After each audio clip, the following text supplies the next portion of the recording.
Hello guys, मैं वीरेंद्र कुमार एक बार फिर से आप सभी का हार्दिक अभिनंदन करता हूं आपके अपने यूट्यूब चैनल जिसका नाम है यूके जसपुर क्लासेस। तो हम आपकी क्लास 11th की केमिस्ट्री पढ़ रहे हैं। लगातार परमाणु की संरचना चैप्टर 2 चल रहा है आपका, उसी सीरीज़ का ये अगला वीडियो है। तो आज हम पढ़ने वाले हैं विद्युत चुंबकीय विकिरण का द्वैत व्यवहार। अब देखिए, विद्युत चुंबकीय विकिरण मैं आपको पहले पढ़ा चुका हूँ, वह आपने वीडियो देख ही लिया होगा वो वाला।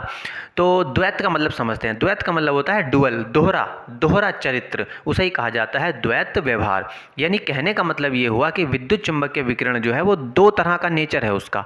तो वो पहला नेचर क्या है, दूसरा नेचर क्या है, वो हम यहाँ पढ़ने वाले हैं, बस इतनी सी बात है। तो मैंने लिखा विद्युत चुंबकीय में विद्युत चुंबकीय तरंगों में दोहरा स्वभाव पाया जाता है।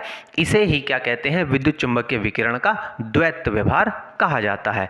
ठीक है, अब पढ़ेंगे सबसे पहला उसका व्यवहार क्या है, तरंग व्यवहार के रूप में, यानी कि वेव नेचर।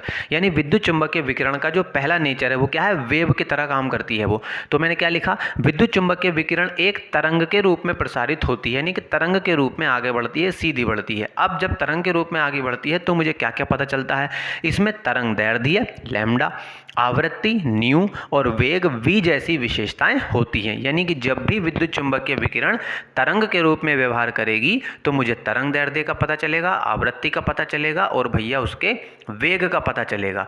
ठीक, अब ये जो तरंग व्यवहार है इस वजह से मैं कौन कौन सी घटनाओं को समझा सकता हूँ। तो तरंग स्वभाव द्वारा व्यतिकरण, विवर्तन तथा ध्रुवण जैसी घटनाओं की व्याख्या होती है। ये कभी कभी एग्जाम में पूछा जाता है कि भैया तरंग व्यवहार से किस तरह की घटनाओं को हम दर्शा सकते हैं, व्याख्या कर सकते हैं। तो व्यतिकरण की, विवर्तन की तथा ध्रुवण की हम आराम से व्याख्या कर सकते हैं। व्यतिकरण क्या होता है, विवर्तन क्या होता है, ध्रुवण क्या होता है, ये आपको अभी समझने की ज़रूरत नहीं है, इसकी ज़्यादा चर्चा भी नहीं है किताब में, बस केवल नाम दिए गए हैं। ये आप आगे की कक्षाओं में पढ़ लेंगे। अभी आप इसको याद रख सकते हैं। अगर फिर भी आपको लगता है कि इसके बारे में आप जानें तो आप गूगल पर आराम से सर्च कर सकते हैं। और फिर भी अगर आपको समझ में नहीं आता है तो आप वीडियो के कमेंट में बताना कि सर आप हमें व्यतिकरण, विवर्तन और ध्रुवण समझाइए, तो फिर मैं उसके लिए अलग से कोई वीडियो बना दूंगा, आपके लिए तीनों घटनाएं आराम से समझा दूंगा। ठीक, अभी सिर्फ इतना ही दिया गया था तो मैंने इतना लिख दिया है। अब हम पढ़ते हैं उसका कण व्यवहार, यानी कि पार्टिकल नेचर जो है किसका, विद्युत चुंबकीय विकिरण का। तो पहला पॉइंट देखिए दाईं ओर कि प्लांक के क्वांटम सिद्धांत, प्लांक का क्वांटम सिद्धांत मैं आपको पढ़ा चुका हूं। आइंस्टीन के प्रकाश विद्युत प्रभाव से यह सिद्ध होता है, यानी कि इन दो चीज़ों की वजह से यह सिद्ध हुआ कि भाई प्रकाश जो है ना, प्रकाश ऊर्जा वो छोटे छोटे पैकेट यानी क्वांटा या फोटोन के रूप में आती है।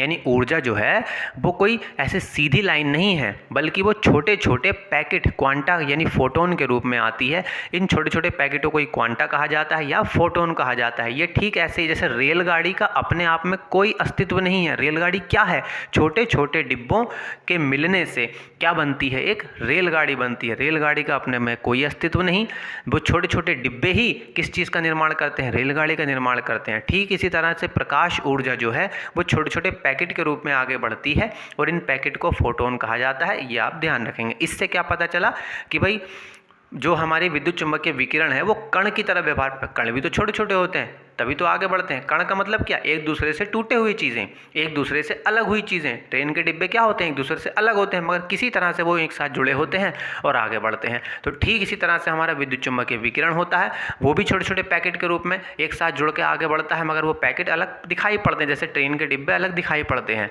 तो इसीलिए इसको बोलते हैं कि ये कण की तरह व्यवहार करता है। कौन, विद्युत चुंबकीय विकिरण। तो इसका दूसरा जो नेचर हुआ वो कैसा हुआ, पार्टिकल नेचर हुआ। अब मैंने लिखा नीचे, प्रत्येक क्वांटम या फोटोन की जो ऊर्जा होती है सर वो कितनी होती है, E = hv। E क्या है यहाँ पर, एनर्जी है, H प्लांक नियतांक है जिसकी वैल्यू होती है 6.6 × 10⁻³ जूल पर सेकेंड। V क्या है भैया जी, वेग है, किसका, कण का। बस इतनी सी बात आपको याद रखनी है कण स्वभाव से। अब इससे कौन कौन सी घटनाओं को हम समझा सकते हैं, तो इससे हम प्रकाश विद्युत प्रभाव को समझा सकते हैं। कॉम्पटन प्रभाव, ये भी आपको याद रखना है।